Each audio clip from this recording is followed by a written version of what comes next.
Bienvenue au balado L'investisseur transformé. Avez-vous l'impression qu'il y a trop d'options et d'opinions vous disant comment investir et planifier votre avenir financier? Grâce à son approche simple et directe, l'animateur Ruben Antoine de la firme Toulette Matthews et Associés vous guide à travers la complexité de l'industrie financière. Les sujets abordés dans ce balado vont transformer votre expérience d'investissement et augmenter vos chances de devenir libre financièrement pour toujours. Bonne écoute!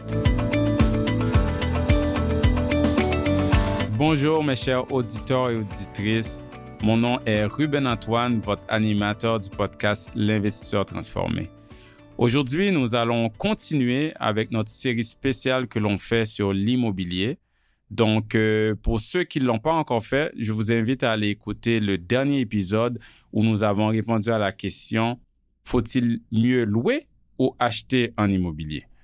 Le sujet de l'épisode d'aujourd'hui, par contre, est sur la crise de logement. Un sujet, comme vous savez, qui est très d'actualité, très important. Et c'est important qu'on en parle parce que Montréal était, il y a 15 ans à peine, considérée comme l'une des villes les plus abordables sur le continent américain. Alors, on le sait comment ça s'est détérioré en 15 ans parce que juste si on regarde la dernière décennie, sur les années entre 2011 et 2022, le prix de vente des logements a augmenté de 90%, alors que le revenu des ménages a seulement augmenté de 40%. Si on compare, par exemple, avec l'Ontario, là-bas, c'est pire. Le prix des ventes immobilières a augmenté de 180%, alors qu'en 10 ans, le revenu des ménages a seulement augmenté de 38%. Donc, on comprend qu'en général, même à travers le pays, les revenus n'ont pas suivi la croissance des valeurs immobilières. Et donc, la crise de logement risque de s'empirer si rien n'est fait. Et si ça s'empire, ça va laisser des milliers de Québécois, des milliers de Canadiens dans une situation personnelle fâcheuse, dans une situation financière précaire, parce qu'ils n'ont aucun espoir d'accéder un jour à la propriété. Et même du côté locatif, c'est la même chose, tout est lié, car on sait que le prix des loyers, c'est devenu de plus en plus inabordable. Donc, c'est un problème socio-économique majeur, mais c'est aussi très compliqué, très, je dirais, multidimensionnel.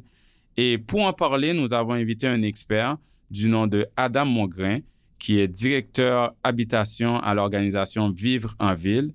Et Adam va nous aider à comprendre les causes, les obstacles de cette crise, mais aussi, surtout, les solutions tangibles qu'il faut mettre en place le plus rapidement possible pour en arriver à bout. Parce qu'en tant que société, on doit s'assurer que tout le monde peut avoir accès à un lieu où habiter avec dignité, que chaque famille peut trouver un foyer où se loger en toute sécurité. Donc, je vous souhaite une bonne écoute. Bonjour Adam, bienvenue sur le podcast. Bonjour. Adam, écoute, on est vraiment heureux d'avoir un expert comme toi pour parler de ce sujet crucial pour tous les Québécois et les Canadiens. Avant de commencer, j'aimerais quand même qu'on prenne un peu de temps pour que tu nous parles un peu de toi et où tu travailles. Bien sûr. Donc, je suis directeur habitation à Vivre en Ville. Vivre en Ville est un organisme à but non lucratif qui a été fondé en 1996 pour plaider pour la création et le maintien de collectivités viables. Les collectivités viables, c'est un objectif qui a été défini à l'interne à Vivre en Ville. Puis, tout simplement, ça veut dire des ensembles habités qui n'hypothèquent pas les ressources naturelles, financières, politiques ou sociales pour leur maintien et n'hypothèquent pas le potentiel de survie et d'épanouissement des générations futures. Ça n'existe pas en ce moment nulle part au Québec ou au Canada, un ensemble habité qui n'est pas en train d'hypothéquer d'une façon ou d'une autre les ressources naturelles ou les ressources financières dont elles dépendent. Puis, dans ce grand projet-là, qui est de plaider pour des pratiques qui nous y amèneraient, il y a le problème entier de comment est-ce qu'on protège l'accès à ces ensembles-là. Parce que, juste en y réfléchissant une seconde, si on dit on va créer des collectivités viables, mais il y a quand même une altérité, il y a quand même un corollaire à tout ça, c'est que qu'est-ce qui va être à l'extérieur de ces collectivités-là? C'est non viable. Puis, le but, c'est vraiment que l'ensemble de la population, l'ensemble de la croissance démographique soit dans des collectivités viables. Pour que ça arrive, mais il faut qu'on se pose vraiment la question sérieusement de comment est-ce qu'on garantit l'accès à l'espace résidentiel dans ces territoires-là qui sont réellement durables.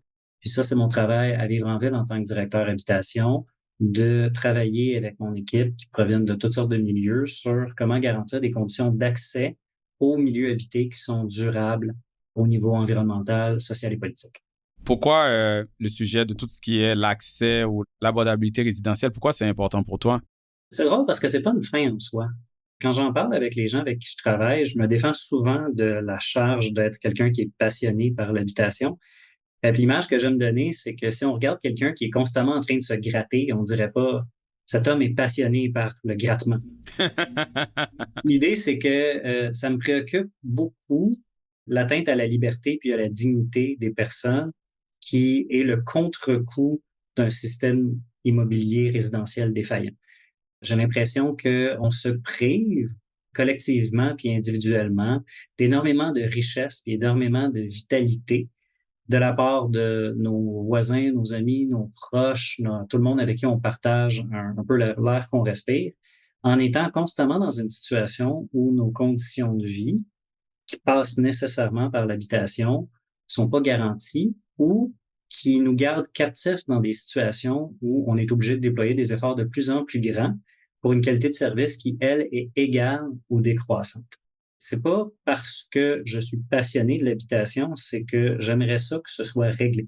J'aimerais ça imaginer quel genre de vie je pourrais envisager pour moi-même à ma retraite ou pour, moi j'ai une grande fille à la maison de 20 ans, dans quel monde elle pourrait vivre si c'était pas une aussi grande préoccupation pour elle de se loger de façon digne et libre. Pour nous, la clé du succès, c'est beaucoup la mobilité résidentielle. Que les gens soient facilement capables de changer d'endroit parce que c'est la manière cohérente de répondre à des besoins changeants en matière de consommation résidentielle, c'est de changer de place. C'est beaucoup plus facile de trouver un nouveau logement qui est adéquat pour des besoins changeants que de modifier continuellement l'habitation qu'on habite en ce moment. En termes de ressources, en termes d'efforts, puis de fardeau sur les personnes, c'est déraisonnable. En effet, puis on sait que, on le sait tous, il y a un grand problème en ce moment au Canada, une crise de logement et du côté de l'accessibilité, du côté de l'abordabilité. En 2022, la Société canadienne d'hypothèques et de logement, la SCHL, affirmait qu'il faut bâtir 5,8 millions de nouvelles habitations au Canada d'ici 2030 pour rétablir l'abordabilité immobilière. Donc ça, pour moi, c'est un défi colossal pour notre société. Où est-ce qu'on en est? Est-ce qu'on est en voie d'atteindre l'objectif avec le rythme actuel de mise en chantier? Non, pas du tout.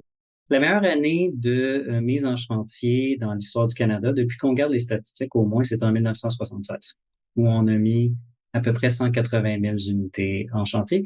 Puis comprenons-nous, en 1976, il y avait beaucoup moins de Canadiens qu'il y en a en 2024. Donc, en toute proportion gardée, c'était vraiment une cadence sans précédent et qui n'a jamais été répliquée depuis. On est en échec à tous les égards quant au ce qui est nécessaire en matière de livraison de nouvelles unités.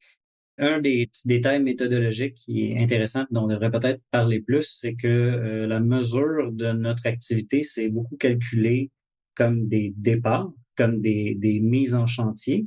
Mais une mise en chantier, c'est pas une unité habitable. Puis on a des statistiques qui sont colligées sur la livraison d'unités qui devraient être une mesure plus adéquate pour évaluer notre progrès par rapport à ce grand projet-là de construire 5,8 millions d'unités. Mais on en parle encore beaucoup parce qu'on veut se féliciter du peu qu'on réussit à faire des mises en chantier. Les mises en chantier, des fois, ça peut prendre 5, 6 ans, 7 ans avant de se transformer en unité neuve. Donc, on devrait peut-être moins se féliciter rapidement de qu'est-ce qu'on réussit à faire en matière de mise en chantier et d'être plus préoccupé par qu'est-ce qu'on réussit à faire en livraison. Bon point. Je regardais les données à Adam au Québec. En 2023, par exemple, il y a une baisse historique de 32% des mises en chantier. Je comprends que c'est pas ça qu'il faut regarder, mais mettons qu'on reste sur cette statistique-là. Puis quand on comparait avec d'autres provinces comme l'Ontario et la Colombie-Britannique, les mises en chantier étaient plus élevées que ça. Est-ce que le Québec régresse? Pourquoi ça régresse par rapport à ces deux provinces-là, par exemple? C'est intéressant parce que là, les chiffres de 2024 montrent le contraire. Ah, OK. Il y a un petit peu d'espoir. Mais le Québec surperforme par rapport à l'Ontario et la Colombie-Britannique avec les chiffres de 2024. Mais dans tous les cas, toutes les provinces sans exception sont en retard sur les objectifs qu'on devrait se fixer pour sortir de la crise. Donc, on est capable de aller mieux relativement aux autres ou aller moins bien relativement aux autres, mais personne ne va bien relativement à l'objectif qu'on devrait avoir collectivement. À cet égard-là, je pense qu'on ne peut pas faire l'économie de comprendre les conditions de réalisation et les conditions de viabilité pour des projets d'initiative privée dans le marché. Il y a plusieurs choses qui contribuent à ça, mais la chose qui est la plus déterminante entre toutes, c'est la capacité du marché à absorber les unités neuves. Surtout avec les coûts de construction qu'on a en 2024, c'est aberrant d'imaginer mettre sur le marché, donc faire une livraison d'unités et de ne pas être en mesure de la vendre. Chaque unité coûte des centaines de milliers de dollars à faire. Dans un projet, par exemple, de 24 unités, s'il y en a 4 qui restent vides, c'est l'entièreté de la marge de profit qui y passe, 100%. Donc, ce que ça va faire, c'est que les projets d'initiative privée, puis à cause d'une professionnalisation du développement immobilier au cours des 50 dernières années, c'est de plus en plus sophistiqué, c'est de plus en plus actuarialisé. On va le tolérer comme prononciation. Il y a à peu près pas de surproduction par rapport à la capacité d'absorption du marché en ce moment. Quand il y a un ralentissement, comme c'est le cas en ce moment en Ontario, c'est juste que les projets d'initiative privée sont pas en mesure d'écouler aussi facilement les unités qu'il y avait en prévente. Puis s'ils sont pas capables d'écouler en prévente, et encore pire, s'ils sont pas capables d'écouler des unités construites, ce qui est le cas en ce moment avec beaucoup des projets de condos à Toronto, par exemple, mais évidemment, l'activité de mise en chantier s'écrase. Parce que pourquoi est-ce qu'on prendrait la chance, compte tenu des besoins en liquidité pour faire un projet de construction neuve, particulièrement dans le multirésidentiel, de s'engager avec ce risque-là? Puis on n'a même pas encore parlé des risques de construction. C'est très dur de faire un projet sans faute. Il y a toujours quelque chose qui ne fonctionne pas comme prévu. Donc, en regardant, c'est quoi la capacité d'absorption du marché qui est signalée par les transactions dans l'entièreté du marché, puis c'est pas seulement la construction neuve, mais c'est ça qui va déterminer si on va de l'avant avec les mises en chantier ou pas. Évidemment, c'est plus complexe que sur la synthèse que j'en fais en ce moment. Il y a 1 million de facteurs qui contribuent à la viabilité des projets à la pièce. Il y a certaines fois où ils ont des crédits taxes, il y a certaines fois où le terrain est acheté depuis super longtemps, donc les coûts de terrain sont relativement bas. Il y a des gens qui font affaire avec des entrepreneurs généraux qui ont fait 10 fois le même projet, donc ils sont capables de contrôler les coûts. Mais à l'échelle, ce qu'on voit, c'est que le consommateur, particulièrement le consommateur qui va acheter du neuf, n'est pas au rendez-vous, à la hauteur du besoin pour avoir la cadence de livraison d'unités dont on aurait besoin. Adam, tu fais partie d'un groupe qui s'appelle le groupe de travail pour l'habitation et le climat. C'est un groupe formé de 15 experts en habitation, construction, urbanisme, architecture. Il y a même des leaders autochtones et d'anciens politiciens. Et votre mandat, c'était de monter un plan détaillé pour améliorer le nombre et la qualité des logements. Ce plan-là, il est disponible pour le public et je vais le mettre dans les notes de l'épisode. Les auditeurs et l'auditrice pourront aller le consulter. Mais il est assez étoffé, hein? Il y a près de 140 mesures pour guider les différents parties prenantes, les gouvernements fédéraux, provinciaux, municipaux, pour contrer la crise du logement. Donc, durant notre discussion, c'est sûr que nous allons survoler quelques de ces solutions-là que vous avez identifiées. Mais avant de parler des solutions, essayons de comprendre comment qu'on est arrivé là. Quelles sont les causes principales du problème d'accessibilité ou d'abordabilité au logement? C'est quelque chose de très impopulaire, mais le péché originel sur cette question, ça a pris beaucoup de temps avant qu'on en récolte complètement les conséquences. C'est que à toutes les opportunités qu'on a eues de choisir, est-ce que la valeur des biens immobiliers résidentiels devrait apprécier plus vite que l'inflation ou est-ce qu'il devrait avoir des mesures réglementaires et fiscales qui sont mises en place pour que la valeur d'un actif immobilier déprécie avec le temps, comme c'est le cas avec pratiquement tous les autres biens durables. Mais à toutes les fois qu'on a eu cette fourche dans le chemin, en tant que collectivité et canadienne et québécoise, on a systématiquement décidé que les biens immobiliers résidentiels devraient apprécier continuellement, au moins à la vitesse de l'inflation. Puis on a un système d'aménagement, d'octroi de permis de construction, on a un système fiscal qui établit essentiellement l'économie de la revente puis l'économie de la production de biens immobiliers résidentiels qui protège, au détriment de toutes les alternatives, un gain continu de la valeur des biens immobiliers résidentiels. Et à cause de ça, toutes les mesures qui nous permettraient de réussir à livrer suffisamment d'unités pour garantir une mobilité, une dignité résidentielle à l'ensemble de la population, mais sont pas mal irrecevables parce que la profitabilité du secteur immobilier résidentiel est une fonction de l'insuffisance des services en habitation pour la population.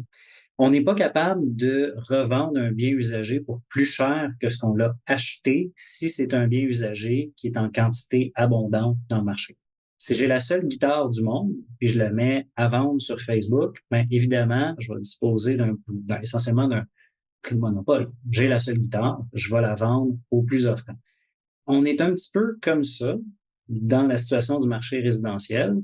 C'est un dilemme du prisonnier classique. S'il y en avait plus pour tout le monde, évidemment, tout le monde verrait la qualité du service qu'il consomme augmenter par rapport au prix qu'il paye. Mais comme on n'est pas dans cette situation-là, c'est important pour chaque acteur de marché individuel. La plupart des acteurs de marché, c'est pas des producteurs de logements, mais c'est des gens qui possèdent un bien immobilier qu'ils habitent. Mais eux sont contraints de chercher à maximiser la valeur de ce bien-là dans le marché de la revente pour protéger leur propre qualité de service contre l'inflation dans le marché. C'est un peu un attrape-nigo dans le sens où on l'a entendu de la part de gens partout à travers le Québec quand on faisait nos recherches en 2020, 2021, 2022. Il y a des personnes qui ont vendu leur maison pour plus cher qu'ils pensaient jamais vendre leur maison et ils n'étaient pas capables de racheter dans le même quartier. Ils n'étaient pas capables de s'assurer eux-mêmes la mobilité résidentielle ou une qualité de service en habitation qu'ils trouvaient adéquate. Ben, je suis complètement d'accord parce que ce qu'on voit, moi, ce que je vois et mon équipe, ce qu'on voit avec notre clientèle, quand on se reporte plus longtemps dans le passé, il y avait le concept de on achète notre maison où on élève nos enfants, mais une fois que les enfants sont grands, ils sont adultes, ils sont partis, il y avait le concept de vendre sa maison, aller vers une propriété plus petite. On appelle ça downsize en anglais, là. En tout cas, aller vers une propriété plus petite. Puis on avait une petite portion de notre maison qui pouvait servir de retraite. Maintenant, ce qu'on voit, les gens vendent leur maison et ils sont incapables d'acheter quelque chose d'autre, même plus petit. Tu sais, mettons, ils veulent être dans un condo, mais un condo à un certain niveau, tu sais, en termes de qualité ou par rapport à leurs préférences. Et c'est quasiment le même prix ou un petit peu moins cher. Donc, les gens, ils décident de rester plus longtemps dans leur maison. Je trouve ça quand même fou qu'on ne peut pas aller vers une propriété plus petite, qu'on n'a pas besoin de toutes les chambres où il y avait les enfants qui sont rendus vides maintenant. Absolument. Puis ce que vous venez de décrire en ce moment, c'est un peu le corollaire de notre essoufflement de la construction neuve. Parce que pour qu'il y ait de la construction neuve, éventuellement, ça prend un nouvel acheteur. Ça peut pas être juste des personnes qui font du downsizing. Les enfants, ils vont bien quelque part, après tout. Aussi, oui. Puis, il y a eu un tel décalage entre les moyens des ménages dans l'agrégé et le prix de la construction neuve que la seule manière de viabiliser la construction neuve, c'est de viser exclusivement la partie la plus liquide du marché. Donc, on voit beaucoup de projets qui se viabilisent parce qu'ils visent explicitement ce qu'on appelle en anglais des empty nesters, des gens qui veulent faire ce là, qui évidemment sont plus liquides que le ménage médian parce qu'ils viennent de vendre. Eux sont capables de s'acquitter du prix de la construction neuve. Mais pour les personnes qui n'ont pas cet actif-là ou qui ne sont pas financées par leurs parents qui l'auraient, mais il n'y a aucune manière pour ces personnes-là d'accéder au marché de la propriété, à moins de penser à une subvention publique. Mais là, on jette de l'essence sur le feu. Parce que si on fait comme ça a été essayé, des subventions aux premiers acheteurs, il n'y a pas de garantie que cette subvention-là va aller viabiliser des projets de construction neuve. L'argent est fongible. On donne 50 000 $ à un ménage pour qu'il accède à la propriété. Ils peuvent absolument amener cet argent-là dans le marché usagé, le marché existant. Puis, ce faisant, ce qu'ils font, c'est qu'ils font monter les prix dans l'agrégé des services en habitation par effet de contamination. Puisque c'est un marché usagé, tout ce que ça fait, c'est que ça envoie un signal aux vendeurs et non pas aux producteurs de la valeur des biens qui seraient sujets de changer de main, changer de propriétaire dans le marché. Et quand je t'ai demandé quelles sont les principales causes du problème, tu as commencé en disant le péché originel. Et j'aime ça, mais je dois avouer que quand on écoute les médias, par exemple, ou quand on écoute différents groupes, on a tendance à voir comme si les gens essaient de pointer du doigt un seul facteur comme la cause unique de tous les malheurs en immobilier, ou comme s'il y avait un aspect unidimensionnel de la source. Mais en même temps, chaque personne essaie de trouver c'est quoi la cause. Chaque groupe ou chaque nouvelle, des fois, on entend le fait que, oui, il y a un manque de construction, mais c'est à cause de la rareté de main-d'œuvre, à cause des coûts de chantier trop élevés. Après, on va entendre que c'est les politiques municipales qui sont trop restrictives ou les règlements trop inflexibles. D'autres disent que c'est pas assez de logements sociaux. On dit que c'est à cause de l'immigration, Airbnb, financiarisation du logement, la spéculation. Tu sais, on a tout entendu dans l'Ouest. Des fois, on disait que c'était les acheteurs chinois. Est-ce que tout cela, ça contribue au problème aussi? Je pense que c'est toutes des facettes légitimes du problème. Quand on a fait le laboratoire de solutions PORT, qui était un laboratoire de solutions qui avait été financé par la SHL en 2020, on avait posé la question dans le cadre d'un projet de recherche, comment rendre une proportion plus grande du parc de logements qui est durable également abordable. On a rencontré à peu près une centaine d'acteurs de tous les horizons, des professionnels et des parties impliquées en habitation au Québec. Et on a fait une liste des bloquants pour cette question-là, comment est-ce qu'on rendrait le logement qui est durable également abordable. Sans blague, on s'est retrouvé avec une liste de 531 problèmes distincts qui nous empêchent d'arriver là. Puis il y a des acteurs dedans qui sont directement opposés. Il y a des gens qui disent, le secteur communautaire en prend trop, puis de l'autre côté, on entendait le secteur privé en prend trop. Et pour de vrai, je pense que les deux ont probablement raison avec leur angle d'approche du problème. Donc, on ne peut pas faire un arbitrage en disant, certaines des choses qui nous ont été dites sont des mensonges ou ne sont pas vraies, ne sont pas avérées. Je pense qu'il y a plein de manières d'exprimer le problème. Puis, celle dont vous parlez, c'est toutes des choses qui sont vraies. Ça empire le problème qu'on a. Je sais que c'est pas un seul problème parce que ça s'exprime de millions de façons différentes, mais pour nous, la manière la plus cohérente d'y penser, c'est que la raison pour laquelle on a ce problème-là, qui est la crise de l'habitation, c'est parce qu'on l'a souhaité. On voulait pas avoir une crise, mais toutes les décisions qu'on a prises pour protéger un certain mode de vie ou certains acquis nous ont amené de façon prévisible à la crise qu'on traverse en ce moment. Si on cherche à maximiser la valeur de revente des biens résidentiels, on n'en fera jamais assez pour tout le monde. Ça n'arrivera pas. Puis la raison pour laquelle on voulait maximiser la valeur de revente, évidemment, ça aussi, c'est multifactoriel. Les conditions de retraite des travailleurs, les politiques de prêt hypothécaire, comment est-ce que nos banques privées sont gérées, comment est-ce que notre traitement fiscal a avantagé certains actifs plutôt que d'autres. Plein de raisons qui sont allées vers ça, mais matériellement, à ras les pâquerettes, dans mon sujet de recherche, qui est l'habitation résidentielle, l'habitation c'est toujours résidentiel, mais l'immobilier résidentiel, on a une crise dans les mains parce que on voulait arriver au résultat qu'on a en ce moment. On voulait de plus en plus que nos maisons soient grandes, que nos terrains soient grands, que la valeur de revente soit grande et que ça devienne un bas de laine pour nos retraites. Puis, en aval de cette décision-là, on se retrouve avec des problèmes de main-d'œuvre, des coûts de terrain, un sous-financement, des conditions de crédit qui sont constamment assouplies pendant un bout pour permettre aux gens, justement, d'accumuler cet actif-là. Puis, ce que ça fait, c'est que ça fait augmenter la valeur des terrains et de tous les autres intrants dans la chaîne. La manière dont on en parle, nous, c'est qu'on paye toujours le loyer de quelqu'un. Puis ça, c'est quelque chose, c'est un détail tellement contre-intuitif en immobilier puis en résidentiel, mais qui est fondamental. Ça coûte cher parce que ça coûte cher. Un coût que les maisons coûtent 1 million à acheter, c'est des maisons qui ont été construites en 82, des maisons qui ont été construites en 1963, coûtent 1 million de dollars à acheter en ce moment sur le marché de la revente. C'est pas le coût des matériaux, c'est pas le coût de la main-d'œuvre. Mais si le zonage résidentiel à côté permet juste ce type de maison-là, on en construit une neuve qui ressemble à celle qui est en vente pour 1 million de dollars, mais évidemment, la valeur du terrain en dessous, c'est 1 million de dollars moins les coûts de construction. Donc, au fur et à mesure qu'on a cherché à maximiser la valeur de notre parc résidentiel, parce que c'est ça qu'on voulait, on a réussi. Puis maintenant, on se retrouve avec 531 problèmes honnêtes, avérés, qui nous empêchent de remonter dans le temps et faire des décisions différentes, prendre des décisions différentes. OK, donc là, on a assez parlé de problèmes, parlons de solutions. Une de vos recommandations, justement, dans le rapport que vous avez écrit avec le groupe dont tu fais partie, est de se concentrer, en fait, à augmenter la densité, donc construire plus. Mais construire plus en priorisant des villes, des quartiers où l'on trouve des infrastructures existantes, des villes, quartiers qui sont propices à la marche, au commerce de proximité. J'ai parcouru aussi un autre rapport, Adam, qui vient d'une étude qui a été faite par la Chambre de commerce du Montréal métropolitain. Je vais aussi mettre le rapport dans les notes de l'épisode.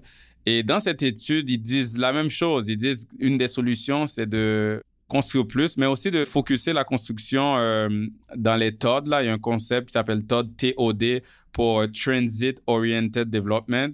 Donc, de faire de la densification intelligente autour des aires de transport collectif. Peux-tu nous en dire un peu plus sur ça? Bien sûr. Ben, les marchés résidentiels, c'est pas des marchés municipaux. Donc, d'un côté ou de l'autre d'une frontière municipale, on est souvent dans le même marché résidentiel. Quelques différences.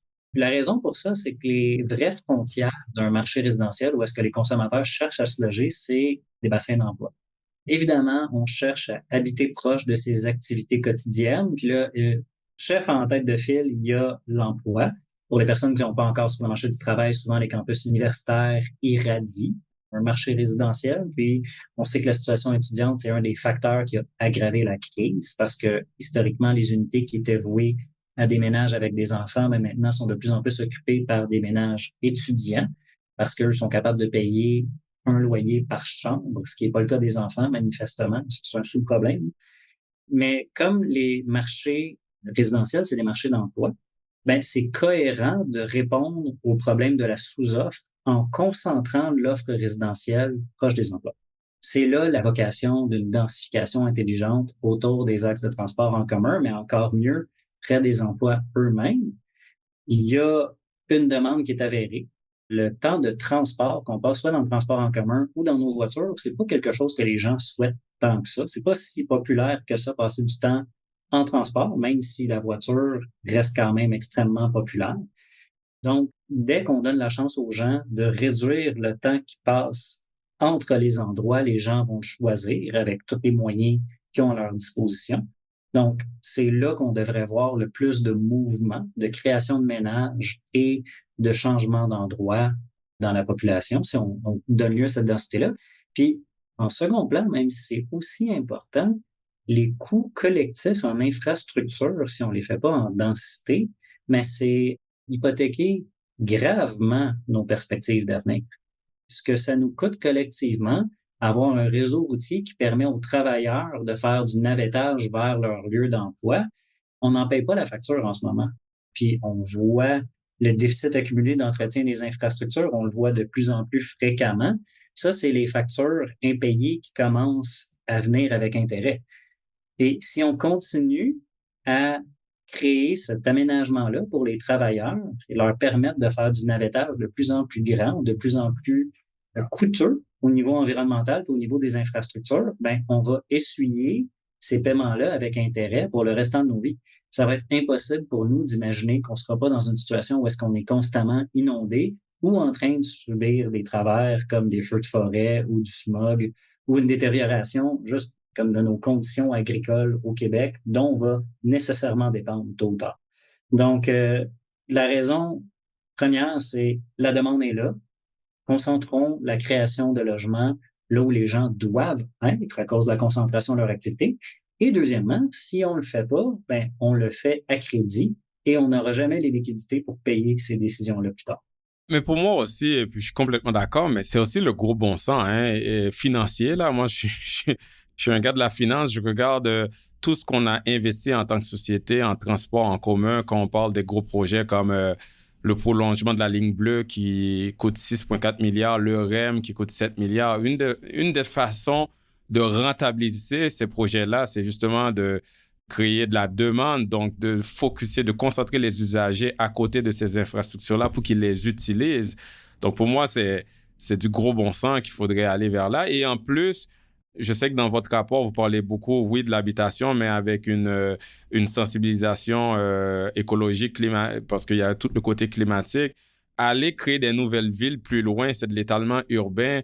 Ça veut dire, c'est bien beau, c'est une belle banlieue, mais comme tu viens de le dire, on va être plus dépendant à l'auto-solo, mais potentiellement aussi, on détruit des milieux agricoles, des milieux humides. Donc, c'est pas très bon pour l'environnement. La densification dans les villes où ça fait du sens proche du transport en commun, non seulement on utilise des terrains urbains qui sont déjà là, mais peut-être pas assez densifiés, mais ça nous permet en même temps de protéger des milieux naturels. Donc, pour moi, c'est comme atteindre deux objectifs à long terme avec un seul moyen. Il y a quelque chose d'autre qui sous-tend la fausse bonne idée de créer des nouvelles villes, c'est que c'est très dur de créer des centres d'emploi.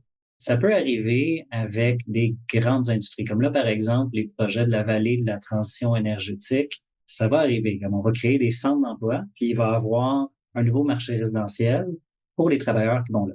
Mais combien ça coûte?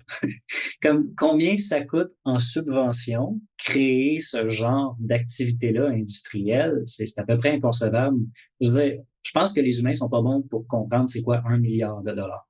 1 milliard de dollars, je sais que vous le savez, mais moi j'aime ça dire 1 000 millions de dollars. 1 million 1000 fois.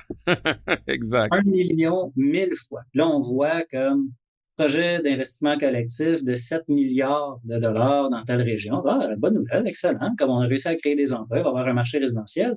C'est 7 fois 1 000 millions de dollars pour créer. Ouais, ça ne sera pas 1% ou 2% de tous les emplois, là. Ça va être une infime partie du bassin d'emploi au Québec, et encore plus petit au Canada entier.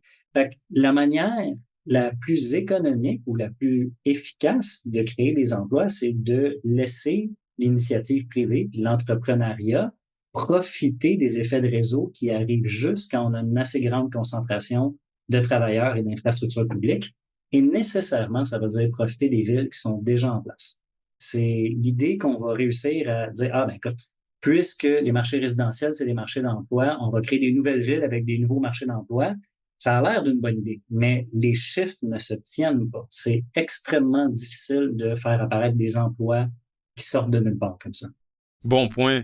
Dis-moi, Adam, quand on parle de densité ou de optimiser là où on construit, d'y penser intelligemment, est-ce que ça va nécessiter un changement de culture?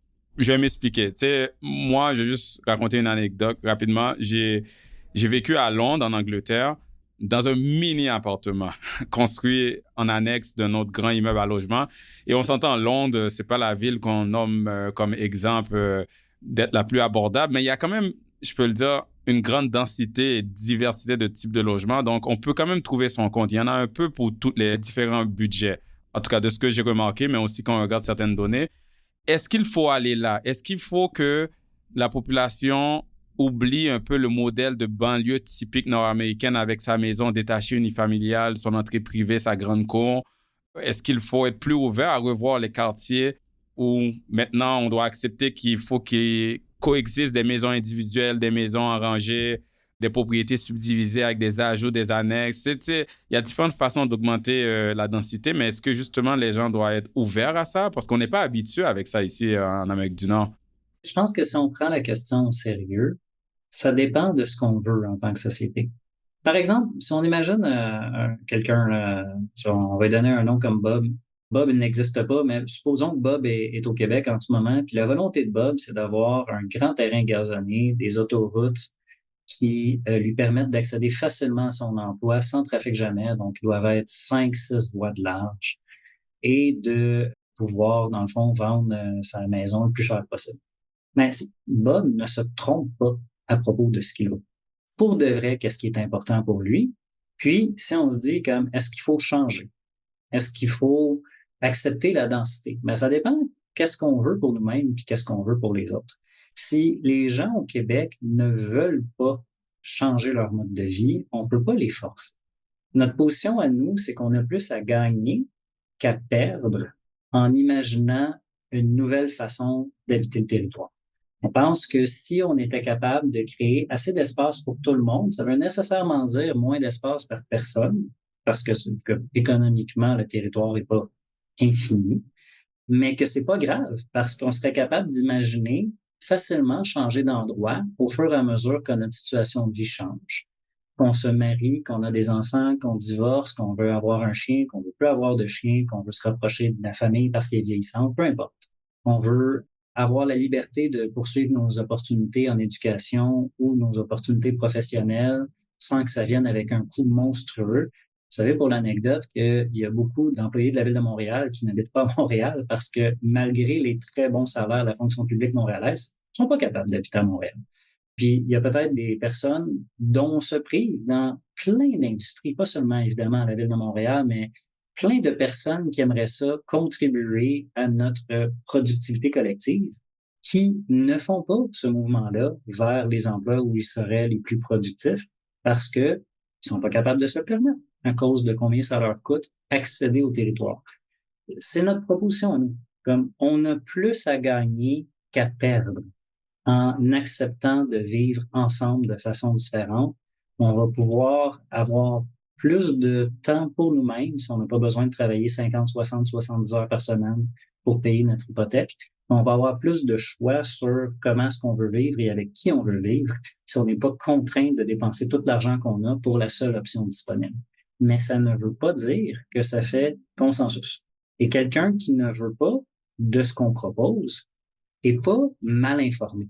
Je rejette l'idée comme quoi est-ce que notre problème, c'est de l'éducation. Ça se peut que quelqu'un ne veuille pas qu'est-ce qu'on propose, puis je pense que c'est honnête de le respecter là-dedans. S'il y a plus de gens qui veulent pas qu'est-ce qu'on propose que de gens qui veulent qu'est-ce qu'on propose, bien évidemment, le changement que nous, on estime nécessaire se produira jamais. Très bon point. Parlons justement de productivité.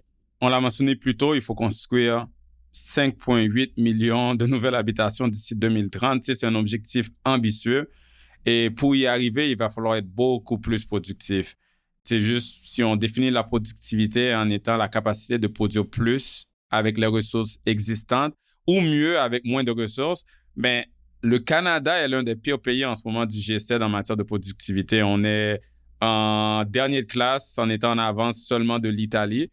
Donc, je sais que ça, c'est un problème plus large économiquement, mais si on revient à la construction, comment peut-on être plus productif afin de construire justement plus vite, surtout qu'on sait qu'il y a des défis de ressources comme la pénurie de main-d'œuvre, comme les coûts élevés de matériaux? Il y a du travail très intéressant qui est en train d'être fait à l'international en ce moment pour comparer c'est quoi notre problème. Parce que on a un problème uniquement américano-canadien qui est notre coût de réalisation en construction neuve, qui de façon très délinquante par rapport à nos pairs à l'international coûte plus cher en multirésidentiel qu'en individuel. Donc, si on regarde les courbes de réalisation par mètre carré produit, par exemple en Allemagne, en France, au Mexique, on voit, je pense par exemple à l'Allemagne, qu'en Allemagne, plus on construit de multirésidentiel, plus on s'en va vers des grandes superficies dans le bâtiment, moins ça coûte cher par mètre carré. On a le problème inverse au Canada. Plus on construit de mètres carrés dans un immeuble, plus le mètre carré coûte cher. Il n'y a pas d'économie d'échelle? Il n'y a pas d'économie d'échelle. Pire, on régresse dans la production de dollars investis au fur et à mesure que notre bâtiment devient plus grand. Là, il y a quelque chose de super important à cet égard-là. Comme ils ont la courbe inverse en Allemagne, on le sait que ce qui est notre problème, c'est le contexte dans lequel on fait ce travail-là. Ça ne se peut pas que ce soit que les producteurs de logements en Allemagne soient moins avares, aient moins de profit, ou que le bois coûte moins cher. C'est le même bois, c'est le même ciment. Et on est capable d'imaginer qu'on aurait accès à des produits de qualité identique. Au Canada, on est dans un monde mondialisé. C'est pas une question de physique, c'est une question réglementaire, fiscale et légale qui nous amène dans cette situation-là. On a beaucoup de gains à faire, évidemment, formation de main-d'œuvre, recours à des outils technologiques, comme par exemple, moi, j'aime beaucoup l'idée d'avoir une validation automatique d'un plan d'architecture aux normes urbanistiques. C'est un de mes dadas. On sait que c'est fait ailleurs dans le monde. Singapour travaille de façon complètement intégrée depuis 2013-2014. Il y a un système qui s'appelle Cornet. À Singapour, on envoie un plan pour une demande de permis de construction. En l'espace de 3 heures, la vérification du plan au règlement est faite. Hey boy! Ça ressemble au futur quand on pense à où est-ce qu'on est, nous, en ce moment. C'est que 10 ans, c'est une technologie mature. Puis, il y a ailleurs dans le monde où ils font déjà des avancées dans ce sens-là. C'est une des choses qu'on devrait faire. Mais dans le chemin, il faut trouver par tous les moyens possibles une manière d'inverser notre courbe de productivité ou notre courbe de coût en matière de réalisation d'unités. C'est complètement fou. C'est les chiffres d'Altus 2024, là, que en termes de coût par mètre carré livré, il n'y a rien de plus productif qu'une maison individuelle au Canada. C'est débile mental. Je ne pense à rien de plus emblématique de nos problèmes en productivité que ça. Puis, il y a plein de places dans le monde où ils réussissent à faire des économies d'échelle. Un objectif raisonnable, gardez ça égal. au moins que ça ne coûte pas plus cher à être en multirésidentiel qu'en individuel. C'est notoirement le cas au Mexique. Au Mexique, le mètre carré coûte la même chose, peu importe la typologie dans laquelle il est. En tout cas, la bonne nouvelle, c'est que il y a des exemples, des bons exemples ailleurs. Donc, on peut apprendre de ça si on a la volonté derrière ça. Encore sur le sujet, Adam, de construire plus. On entend de la part du milieu privé qu'il manque de logements privés. On entend de la part du milieu communautaire qu'il manque de logements communautaires. Qui a raison? Je sais que plutôt tu as dit un peu des deux, mais peux-tu m'en dire un peu plus? La réponse, c'est toujours oui, il y en manque. Notre position à nous, c'est que quand on regarde les chiffres historiques, les conditions de succès qu'on cherche à reproduire, c'est des conditions dans lesquelles la croissance des loyers était inférieure à l'inflation. Donc, on pouvait penser qu'à chaque année, les consommateurs en avaient un peu plus pour leur argent. Ce qui est ce qu'on veut, comme par exemple en matière d'ordinateurs ou de vêtements ou de plein de produits de consommation habituels, la qualité de ce qu'on consomme a augmenté de façon continue pendant plusieurs années et le coût en dollars réels était stable ou décroissant. Donc, on en a plus pour notre argent. C'est le progrès qu'on souhaite pour notre collectivité. Ces conditions-là dans le marché résidentiel, ça se passe quand le taux d'inoccupation, dans le marché locatif, parce que c'est plus facile à mesurer, c'est plus pur comme mesure, atteint 7 d'inoccupation. Évidemment, la majorité du logement qui est occupé en ce moment par les consommateurs est d'initiative privée. Fait que ça va continuer à être vrai. Je pense que le moteur le plus plausible pour livrer beaucoup d'unités, c'est le secteur privé puis l'entrepreneuriat individuel ou un peu spontané. Ceci dit, dans les conditions de marché qu'on traverse en ce moment, compte tenu à quel point c'est dévastateur pour les finances d'un entrepreneur privé de mettre des unités sur le marché qui restent vides, le marché privé en ce moment n'est pas en mesure de faire augmenter de façon signifiante le taux d'inoccupation. C'est pas à cause que c'est des mauvaises personnes, c'est vraiment des conditions de marché dont ils disent. Dans ces circonstances-là, on pense que la locomotive la plus plausible pour faire augmenter l'offre totale de services en habitation qui est disponible dans la population, c'est le secteur à but non lucratif, parce qu'ils n'ont pas comme vocation de générer des profits, mais de livrer des unités. Puis, notre modélisation, notre projection pour le futur, c'est que à un certain moment, on arrive à un point de bascule où il y a assez d'offres dans le marché pour que les vieilles unités de mauvaise qualité commencent à perdre en valeur. En ce moment, même les unités qui sont complètement négligées apprécient plus vite que l'inflation. Tant que ça va être vrai, on ne serait pas dans une situation qui récompense l'augmentation de qualité ou de quantité d'unités dans le marché, parce que c'est possible de faire une acquisition d'un immeuble, puis s'enrichir en faisant rien. Même pas besoin de payer ses taxes. Juste parce qu'il y en manque, on voit du capital qui s'en va en acquisition, puis ce capital-là s'en va pas en construction.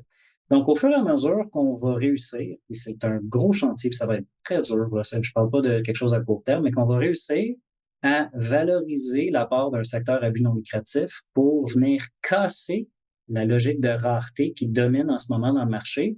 On devrait en même temps créer des conditions qui sont plus favorables à la construction profitable d'initiatives privées parce que le marché va être moins récompensant de essentiellement la sous-offre chronique. Là, je sais que j'orchestre quelque chose de monumental. J'ai parlé peut-être 4 phrases très longues. L'ampleur et la profondeur des changements que j'esquisse en ce moment est sans précédent. On n'a jamais essayé de faire quelque chose d'aussi ambitieux. Certainement pas en habitation ou en immobilier, mais peut-être même pas en projet collectif. C'est de l'ordre de la nationalisation de l'électricité ou des grands chantiers de construction des barrages hydroélectriques. C'est pas plus petit que ça. Moi, je pense que c'est plus gros que ça encore.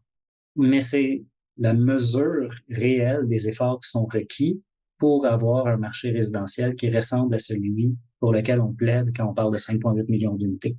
Mais justement, un autre frein à construire ces 5,8 millions d'unités plus rapidement, on peut dire c'est les règlements provinciaux, municipaux, tout ce qui est attrait au processus d'approbation. Parce qu'on le sait, là, ça vient avec beaucoup de lenteur, beaucoup de lourdeur. C'est parfois, on entend que ça peut prendre de 2 à 5 ans pour avoir un permis. Moi, je trouve que ça n'a aucun sens. Je suis pas un expert du milieu, mais quand on parle de la crise, on entend des fois que les projets peuvent pas sortir de terre à cause de la bureaucratie municipale, par exemple. Tu sais, je sais que les gens vont se dire des fois en entendant ça, Oui, mais il y a une raison pour ça. C'est pour la qualité, c'est pour la sécurité des bâtiments. Mais il faut le préciser, là, je veux juste le dire, dans les 35 pays de l'OCDE, c'est seulement la Slovaquie qui met plus de temps que le Canada à approuver un projet de construction. Si on prend le Royaume-Uni et les États-Unis, par exemple, ils approuvent des projets 3 fois plus rapidement sans nécessairement sacrifier la qualité et la sécurité. Donc, tu sais, dans mon domaine, on dit le temps, c'est de l'argent. Est-ce que si on approuve plus vite, donc on construit plus vite, est-ce que tu es d'accord, Adam, que ça va mettre potentiellement plus de logements disponibles sur le marché et moins sont les coûts de construction parce qu'on est allé plus vite, ça va généralement rendre le logement plus abordable? Et si oui, qu'est-ce qu'on peut faire dans les différents paliers de gouvernement pour améliorer l'efficacité des approbations et des délivrances de permis? C'est tellement une évidence, hein? Comme évidemment que de prendre 1000 jours pour livrer un permis de construction, ça fait augmenter les coûts accessoires, puis ça déviabilise beaucoup de projets parce que pendant ces 1000 jours-là, tu payes des taxes sur le terrain, les architectes n'ont pas leur argent, comme tu payes tes intérêts sur ta dette, ton financement de construction, pré-développement. Oui, mais les coûts aussi des matériaux continuent à augmenter en Les attendant aussi. matériaux, ça continue à augmenter. Le montage, ton proforma, il tient plus la route 1000 jours plus tard.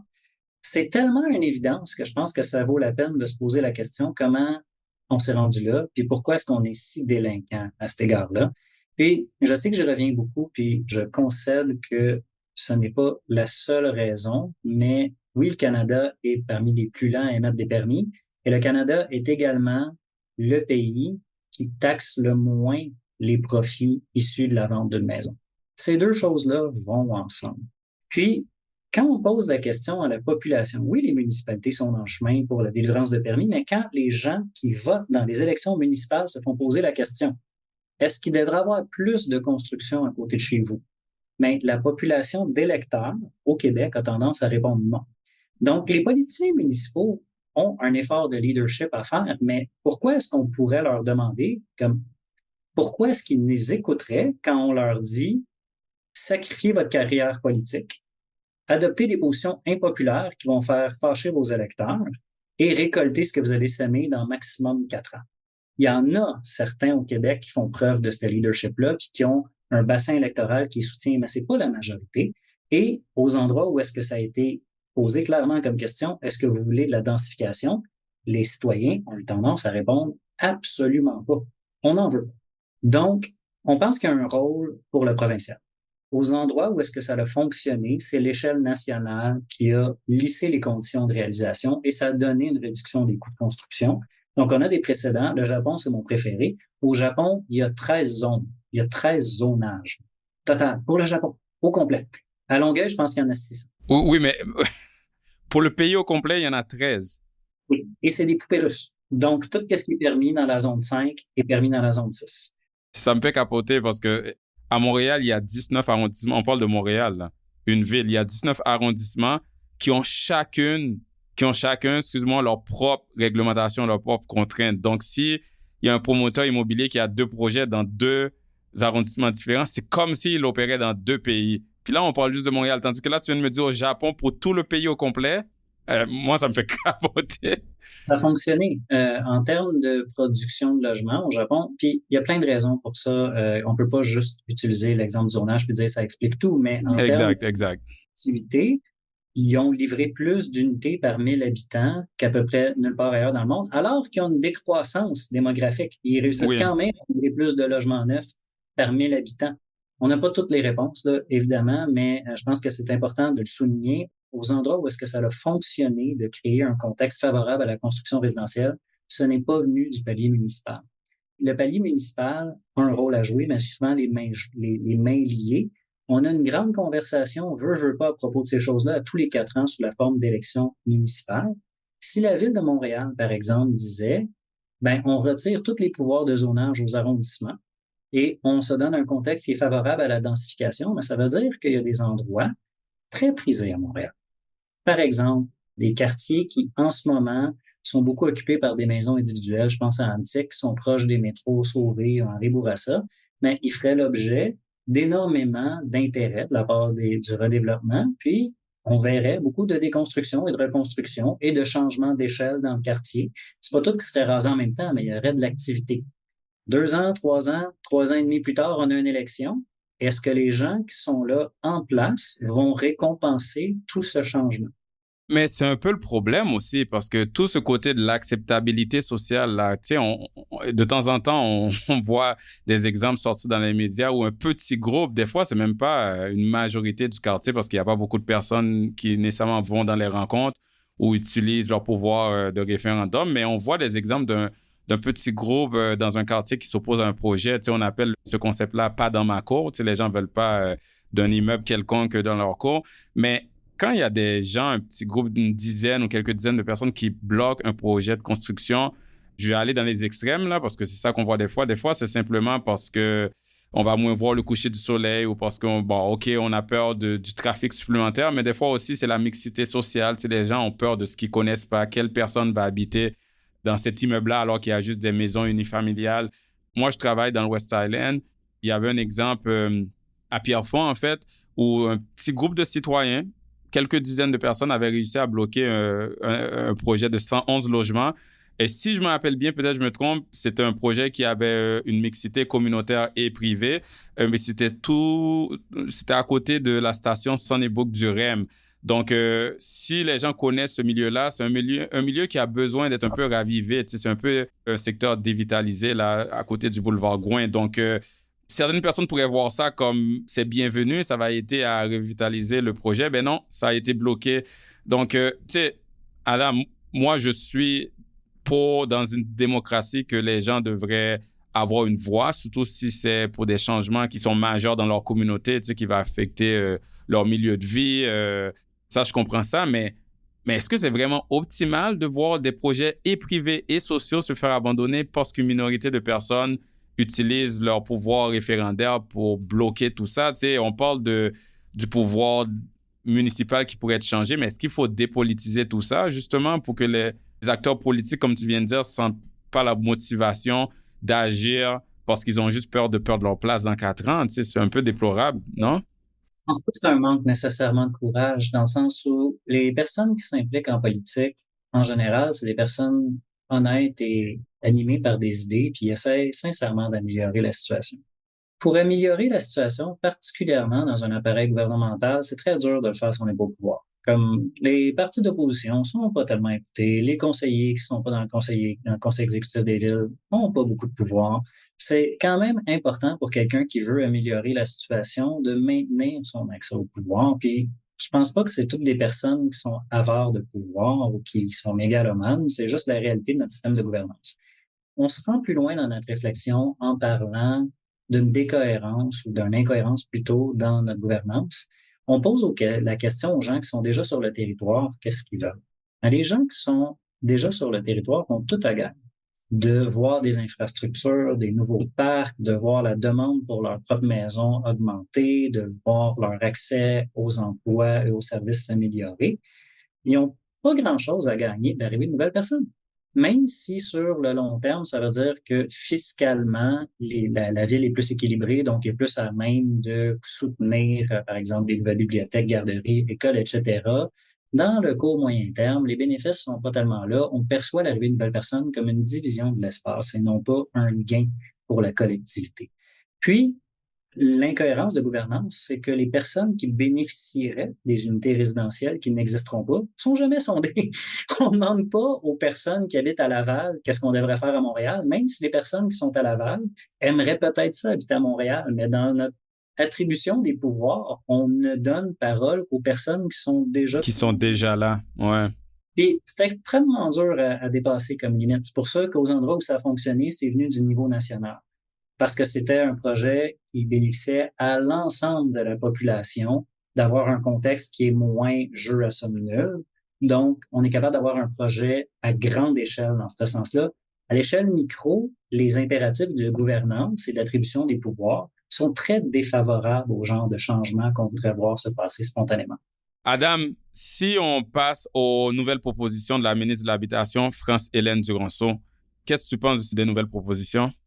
Des choses que j'estime intéressantes et bienvenues, comme par exemple la volonté de réviser notre code du bâtiment. On parlait tantôt de notre sous-performance en matière de coût par mètre carré construit, qui est beaucoup une fonction de qu'est-ce qu'on se permet de construire et comment on construit. Donc, le fait que dans la stratégie nationale, ce soit explicitement visé comme un objet d'intérêt sur lequel on a du progrès à faire. Je vois ça d'un très bon œil. Tout ça, par contre, est souscrit à deux choses. Réaffirmer la compétence municipale en habitation, alors qu'à cause des accros de gouvernance dont on a parlé un peu plus tôt, j'ai l'impression qu'on ne verra jamais un leadership émergent à la hauteur des besoins. Puis, des objectifs en matière de construction neuve que j'estime très timides. Si on parle pour nous d'une mesure de succès qui est un taux d'inoccupation à 7 %, les cibles qui sont dans la stratégie les manquent de beaucoup. Le travail de la SHL n'est pas sans faille, n'est pas imperméable à la critique, mais quand ils ont estimé que pour le Québec, d'ici 2030, on devrait avoir grosso modo 1,2 million d'unités, ce qu'ils essaient de faire, c'est vraiment donner de l'air au marché.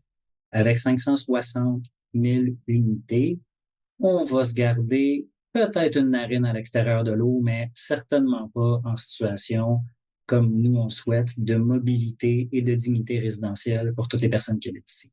Parfait. Écoute, merci beaucoup, Adam, pour toutes ces informations-là, mais aussi pour ta générosité à partager ton expertise sur ce sujet vraiment crucial pour tous les Québécois et les Canadiens. Est-ce que tu as un mot de la fin avant qu'on se quitte? On est en train de rééditer notre livre sur la question qui s'appelle Porte ouverte, qu'on a publié en 2022 parce qu'on veut mettre certains points sur certains i et certaines barres sur certains t. Les personnes qui écoutent nos conférences arrivent souvent avec une idée comme le logement social ou revoir la réglementation municipale ou financer certaines idées, faire des nouveaux parcs, des nouvelles infrastructures, relancer une nouvelle ville. Tout ça est une bonne idée. J'aimerais vraiment tendre la main à tout le monde en disant, bien sûr que votre idée est nécessaire et on a besoin et merci de contribuer à améliorer la situation avec l'invitation de parler de tout ça aux gens dans son entourage. Parce que c'est vraiment intime, l'habitation. Tout le monde habite quelque part et tout le monde a une idée quand même assez étanche de c'est quoi les conditions dignes d'habitation, c'est quoi la place qu'ils réservent pour eux-mêmes et pour les autres. Et pour arriver à une sortie de crise durable en habitation, on n'a pas le choix de se solidariser en tant que société autour de l'objectif qui est de garantir à tout le monde la dignité résidentielle qui nous permet, sans égard à la qualité de la personne. Ça veut dire plus de place que ce dont on a strictement besoin pour permettre à tout le monde l'opportunité de changer de place. Et si on s'entend entre nous sur la nécessité de faire ça, les moyens vont suivre parce qu'on va tout ramer du même bord. Merci beaucoup, Adam, pour ce mot de la fin et merci beaucoup d'être venu sur le podcast. C'est vraiment apprécié. Merci beaucoup pour l'opportunité. Comme je dis, c'est pas pris pour acquis. On est toujours content d'avoir la chance de partager nos positions dans un nouveau forum. À la prochaine. Vous venez d'écouter L'Investisseur transformé, animé par Ruben Antoine. Veuillez visiter le site web tma-invest.com pour vous abonner au balado, demander une copie gratuite du livre L'Investisseur transformé et pour en savoir plus sur la façon dont notre firme aide les investisseurs à atteindre leurs objectifs financiers. Merci. Les investissements et stratégies financières doivent être évalués en fonction de vos objectifs personnels. Les auditeurs doivent alors effectuer leurs propres recherches et consulter un conseiller dans le domaine avant de prendre des décisions sur leur placement et finances personnelles avec les informations fournies dans ce balado.